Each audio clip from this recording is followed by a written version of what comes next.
What happens when the United States does a regime change on your country? History's answer is a pattern of chaos, instability, and odious regimes, but ultimately also of resistance. I'm Tony Karen, editorial lead of AJ Plus, and the illegal military intervention that toppled Venezuela's Maduro regime tells me that the US has reverted to long-standing toxic patterns the world has not forgotten. It has acted outside the law to topple dozens of governments around the world in my lifetime alone, and well, no matter how odious the ousted regime was, made in the USA regime change seldom changes things for the better. Consider the long memory of whatever region you're in. Asia?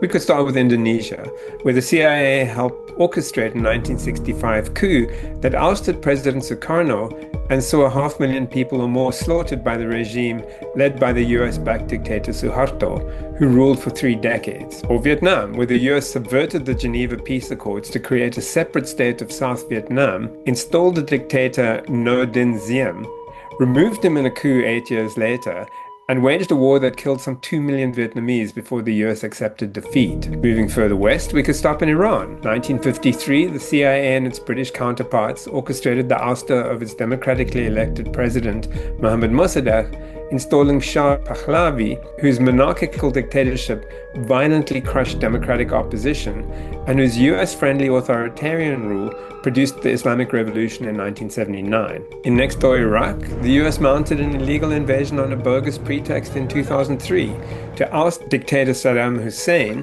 whose Ba'athist regime the CIA had actually helped install 40 years earlier, and which the US had supported in its bloody war with Iran in the 1980s. 500,000 or more Iraqis were killed in the US invasion and the ensuing chaos.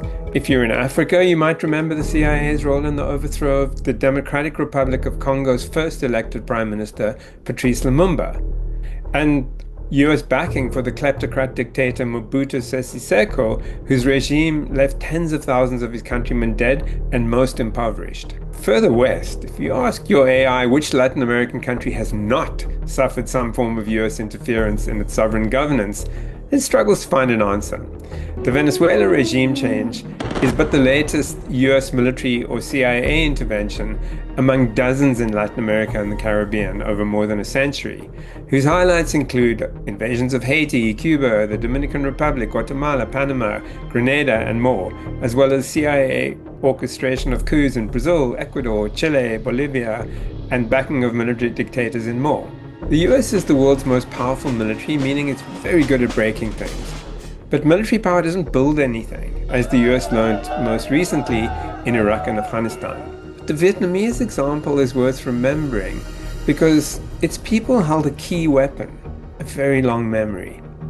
They had fought off 4 major Chinese invasions and 3 major Yuan-Mongol ones in the 1,000 years before they defeated the Japanese in 1945 and the French in 1954. Their memory of ferociously guarding their independence from foreign invaders ought to have given the Americans pause before launching their own disastrous war. No people readily accepts the humiliation of being dictated to by a foreign invader, yet the US is now dictating to the people of Venezuela how they are to be governed and who will get their oil. And it is warning the rest of Latin America to bend the knee or else. But Venezuela was founded by Simón Bolívar's victory against Spanish rule 2 centuries ago. The latest humiliation will likely stir the long memory of Venezuela and the rest of its region.